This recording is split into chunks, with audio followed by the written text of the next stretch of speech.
시청자 여러분 안녕하십니까? 경인 지역의 주요 뉴스를 모아 전해드리는 일간경기TV 투데이샷 시작합니다.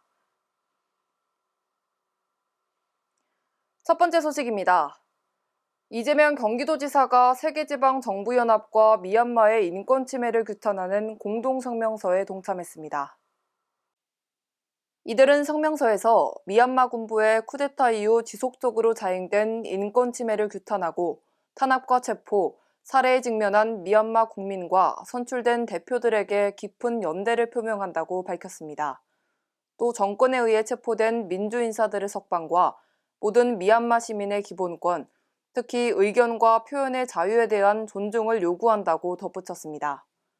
이재명 지사는 지난 3월 미얀마 군부 독재 타도위원회 관계자 간담회와 제한 미얀마 학생회의 공연 지원 등 미얀마 사태에 대해 꾸준한 관심을 표명하고 다양한 지원 방안을 검토 중입니다.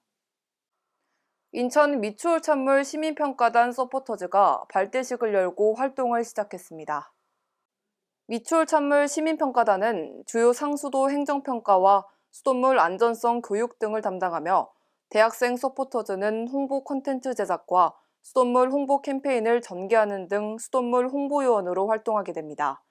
박남춘 인천시장은 시민 모두가 안전하게 음용할 수 있는 미추홀 찬물이 될 수 있도록 시민평가단과 서포터즈가 적극 참여해 주시길 바라며 인천시도 미추홀 찬물이 전국 최고 수준의 수돗물로 인정받도록 최선을 다하겠다고 말했습니다.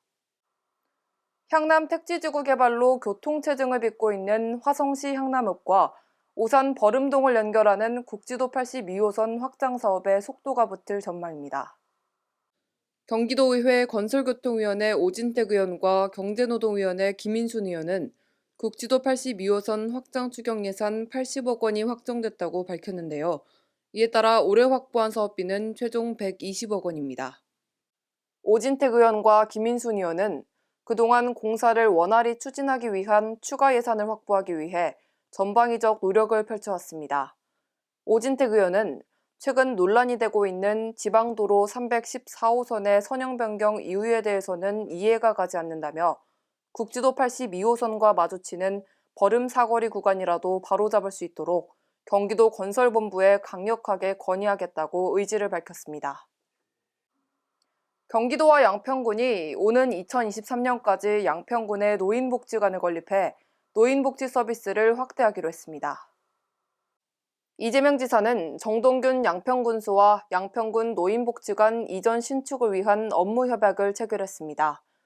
지난 2010년 개관한 양평군 노인복지관은 경기도 노인복지관 평균에 비해 작은 편으로 늘어나는 양평군 노인 인구를 감당하기에 한계가 있고 증축 주차 공간 확보에 어려움이 있어 이전 신축을 추진하게 됐습니다.